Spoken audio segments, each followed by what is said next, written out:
অনেকেই মনে করেন উইন্ডমিল মানেই বাতাস দিয়ে বিদ্যুৎ তৈরি করা, কিন্তু নেদারল্যান্ডের এই জায়গায় পা রাখলে আপনার ভুলটা পুরোপুরি ভেঙে যাবে। এখানে ছড়িয়ে আছে সম্পূর্ণ ভিন্ন এক ইতিহাস।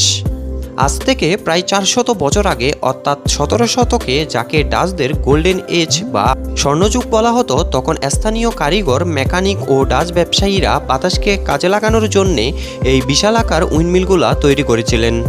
যখন পৃথিবীতে বিদ্যুৎ, বাষ্পীয় ইঞ্জিন বা কোনো আধুনিক যন্ত্রের জন্মই হয়নি, তখন ডাচদের তৈরি এই বায়ুচালিত কলগুলাই ছিল বিশ্বের প্রথম শিল্পাঞ্চলের প্রধান চালিকা শক্তি।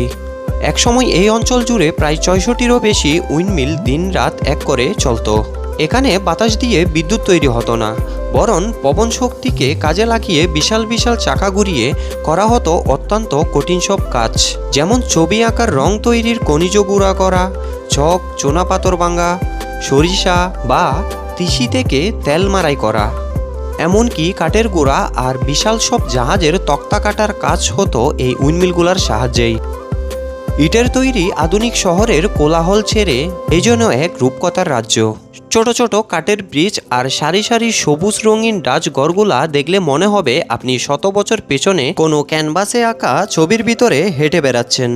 ডাচদের দারুণ ইঞ্জিনিয়ারিং, অতীত, ইতিহাস আর প্রকৃতির এমন অপূর্ব মেলবন্ধন মনকে মুগ্ধ করে তোলে।